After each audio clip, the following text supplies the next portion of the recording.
Luneta sonora na área. E uma coisa que eu esqueci de falar na semana passada, porque aconteceu na semana passada, que foi durante o processo de criação dos desenhos que vão entrar no ar nas próximas semanas. Inclusive alguns já entraram no ar, né? Acho que uns três. O que aconteceu? Lembra que em quase todos os posts desses últimos meses eu falava sobre tocos de giz de cera? Acho que não tem nenhum ano, 2 anos que eu falava desses tocos. Mas, enfim, eles terminaram. Esses tocos de giz de cera, como que começou a história? Primeiro começou com uma caixa, que depois foi quebrando, quebrando, quebrando, e fui colocando num copo de plástico, que inclusive está aqui, já vazio. E depois eu fui comprando um giz de cera de qualidade duvidosa. Aí eu pensei, olha, eu vou quebrar e misturar com tudo isso. Aí foi outras 2 caixas, porque eu precisei comprar mais uma para ter o reforço da cor preta, que não tem mais. Não tem mais agora, né? De início não tinha. E aí o que foi que aconteceu? Aí ficou aquele bolo todo de tocos. E os desenhos precisavam ser criados com eles para serem gastos. Isso aconteceu só agora. E eles não foram assim gastos completamente, por quê? Porque, assim, quanto menores eles ficam, mais vai gerar desgaste nas suas próprias mãos. Então, melhor tirar logo. Então, é sobre isso, sobre o fim dos tocos. Afinal de contas, existe algo simbólico no fim de um material artístico.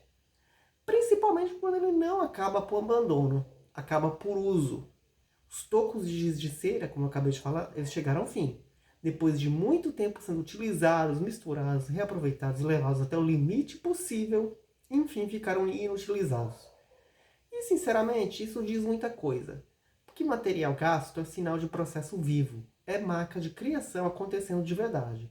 E esse episódio de hoje nasce justamente desse momento, uma nova etapa das artes tradicionais dentro da Revolução Criativa. Na semana passada, novos desenhos começaram a ganhar forma, como eu acabei de falar, e um deles está entrando no ar hoje, já entrou no ar hoje, nos cadernos de 48 e 80 folhas. Ao mesmo tempo, a rodada 226 da Folha Colorida trouxe 5 folhas amarelas preenchidas por novas ideias, novas atmosferas e novos testes visuais. Só que diferente dos cadernos, a folha amarela foi feita com lápis grafite. É uma tradição, é o único material que combina. É só preto com amarelo. Talvez nenhuma outra cor combine com essa folha. Apesar de tudo isso, né? Como eu disse, tudo isso acompanhado de um detalhe aparentemente simples. O encerramento definitivo dos tocos de giz de cera. Mas é aquilo, né? Não existe fim isolado dentro do processo criativo. Não existe fim isolado. Todo encerramento abre espaço. E agora começa uma fase interessante. Explorar. Não digo novas técnicas, são as técnicas que eu já não uso um bom tempo.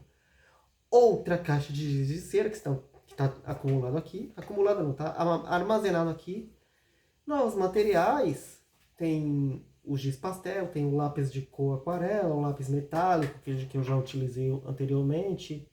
Novas texturas, tem também a tinta guache. Eu estou apontando para cá porque é onde os materiais estão. Então, eu vou apontar para lá e vocês já sabem o que isso significa. Novos tipos de traço, acabei de falar. Porque criar também é evolução de ferramenta. Durante muito tempo, os tocos de giz fizeram parte da estética do processo. Eles tinham limitações, claro, né? Alguns eram de qualidade duvidosa. Mas justamente essas limitações criaram linguagem. Cor mais seca, textura mais áspera, preenchimento irregular e corpo quando aparecia. Isso também virou identidade. Só que chega um momento que o material pede passagem. Não por moda, por necessidade natural do próprio ciclo. E talvez isso tenha muito a ver com o amadurecimento criativo. Saber a hora de insistir, mas também saber a hora de avançar. Muita gente se prende às ferramentas por apego, quase como se mudar significasse abandonar uma fase importante. Só que evolução apaga a trajetória.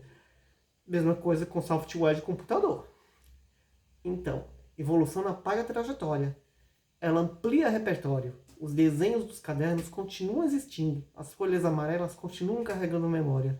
Os materiais antigos continuam fazendo parte da construção estética do projeto, mas agora existe espaço para outra coisa entrar, e isso é saudável. Porque a revolução criativa ela também passa pela capacidade de experimentar sem destruir a essência. Você pode mudar técnica sem perder a identidade. Pode trocar ferramenta sem abandonar a linguagem. Pode explorar sem se desconectar do que construiu. Aliás, talvez seja justamente isso que fortaleça um projeto artístico no longo prazo. Permitir transformação contínua sem perder coerência. Porque no fim das contas, esse episódio não é sobre giz de cera. É sobre permanência através da mudança. Sobre entender que até os materiais têm ciclos. E que criar com o que temos ensina muito. Mas criar com novas possibilidades também pode abrir caminhos que antes nem existiam. Os tocos acabaram. Mas a vontade de experimentar, essa continua inteira. Ok? Então é isso. Esse foi o Luneta Sonora de hoje. Vocês já sabem que toda sexta-feira tem episódio inédito no podcast, na sua plataforma de áudio preferida, nos sites e no YouTube. Nessas duas últimas você está vendo a minha imagem, está vendo um vídeo, e nas demais é áudio.